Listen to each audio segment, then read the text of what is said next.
Good morning student. आज हम भाषा और व्याकरण का डिवीज़न करेंगे।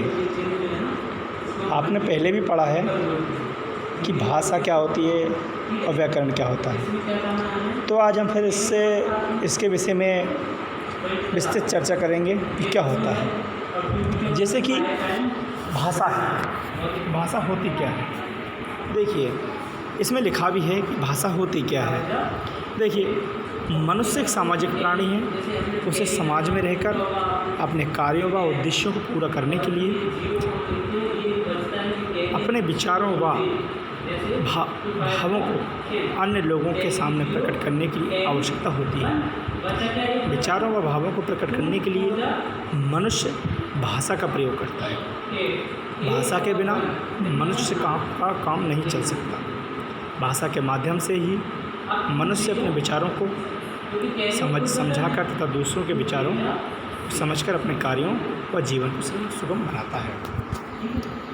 यूँ कहें कि भाषा मनुष्य को मनुष्य बनाती है। कि भाषा नहीं होगी तो मनुष्य जानवर के समान कहलाएगा।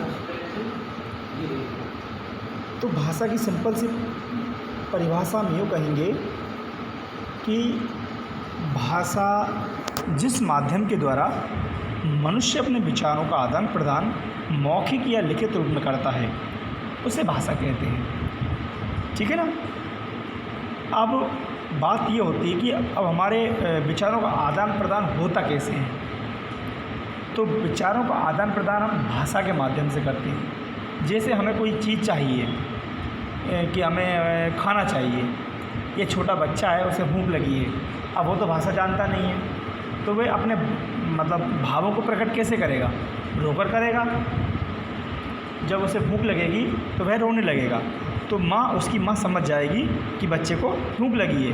तो इसीलिए कहा गया कि मनुष्य एक सामाजिक प्राणी है। संपूर्ण भारत में भिन्न भिन्न भाषाएं बोली जाती हैं, जैसे हिंदी, बांग्ला, मराठी, उर्दू, गुजराती, कन्नड़, पंजाबी, कश्मीरी, मणिपुरी आदि। संसार के भिन्न भिन्न भागों में विभिन्न भाषाएं बोली जाती हैं। और संसार मतलब ऑल वर्ल्ड, पूरी दुनिया में। जैसे रूस में रूसी बोली जाती है, चीन में चीनी बोली जाती है और इंग्लैंड में अंग्रेज़ी भाषा बोली जाती है। अब आता है भाषा के प्रकार। भाषा कितने प्रकार की होती है? भाषा प्रमुखतः 3 प्रकार की होती है। पहला है मौखिक भाषा, दूसरा है लिखित भाषा और तीसरा होता है आपका सांकेतिक भाषा। पहला है मौखिक भाषा, यानी कि ओरल लैंग्वेज। जब हम अपने विचारों को बोलकर या मुख से बोलकर दूसरों के सामने प्रकट करते हैं, तो भाषा का यह रूप मौखिक भाषा कहलाता है। जैसे हमें कोई भी चीज़ चाहिए या किसी को बुलाना है, तो हम अपने ओरल बोलकर बुलाएंगे। कि जैसे हमने किसी को बुलाना है, इधर आओ, तो वह समझ जाएगा कि ये क्या कह रहा है, तो वह हमारे पास आ जाएगा। अगला है लिखित भाषा। लिखित भाषा क्या होती है? जब हम अपने विचारों को लिखकर प्रकट करते हैं। जैसे कि अब हमें मतलब हमसे कोई दूर है, बहुत दूर है, मतलब पहले के ज़माने में ये टेलीफोन या फ़ोन नहीं चलते थे, तो एक पत्र या तार के माध्यम से अपने विचारों को या अपनी भावों को किसी के सामने व्यक्त करते थे। या कोई हमसे दूर है तो उसे एक पत्र लिखकर या तार लिखकर अब हमारी मनोदशा, हमारी दशा, हम कैसे हैं, ये सारी मतलब जानकारी हम उस लेटर के माध्यम से भेजते थे। ये होगी आपकी लिखित भाषा।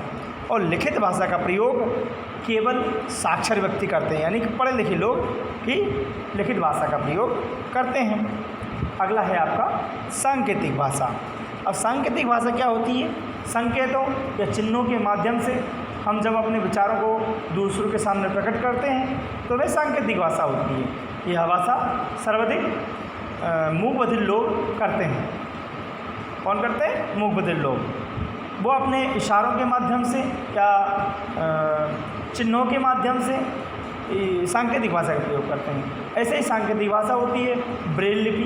ब्रेल लिपि के माध्यम से जो ब्लाइंड लोग हैं, ब्लाइंड लोग वो अपना विचारों का आदान प्रदान करते हैं। अब आती है बात बोली की। बोली क्या होती है? विभिन्न क्षेत्रों के निवासी एक ही भाषा को भिन्न भिन्न ढंग से बोलते हैं, इसलिए विभिन्न क्षेत्रों में एक ही भाषा के भिन्न भिन्न रूप देखने को मिलते हैं। भाषा का यह रूप क्षेत्रीय भाषा कहलाती है।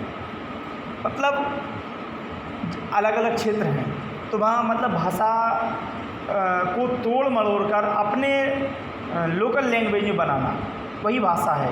एक भाषा की छोटी इकाई है। भाषा की छोटी इकाई है। भारत में हिंदी भाषा की अनेक बोलियां हैं, प्रचलित हैं, जैसे ब्रजभाषा है, राजस्थानी है, मैथिली है, हरियाणवी है, अवधी है, बुंदेलखंडी है और मध्य प्रदेश में भी अनेक बोलियां बोली जाती हैं। जैसे बुंदेलखंड में बुंदेली, मालवा में मालवी, निमाड़ में निमाड़ी,